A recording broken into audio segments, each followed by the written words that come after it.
পৃথিবীতে সবচাইতে শ্রেষ্ঠতম দোয়ার স্থান হলো মা বাবা। ওই মা বাবা যদি হাত পাতে আরশ পর্যন্ত পৌঁছে যায়, ওই মা বাবা যদি বদদুয়া করে, পৃথিবীর সব তীর সব টার্গেট মিস হতে পারে, কিন্তু মা বাবার বদদুয়া কখনো মিস হয় না, কখনো মিস হয় না।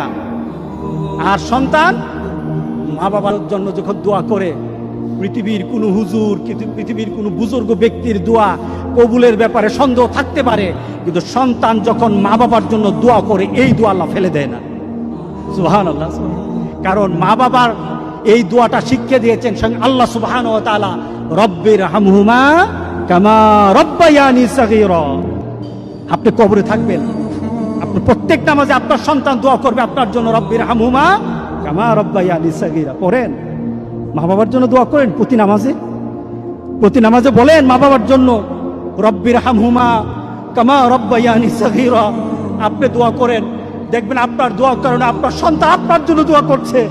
আপনাকে আল্লাহ যেন এমন সুযোগ করে দেয়, এমন কুলাঙ্গার সন্তান যেন আমাদের সন্তানগুলো আল্লাহ না বানায়। সবাই বলেন আল্লাহুম্মা আমিন।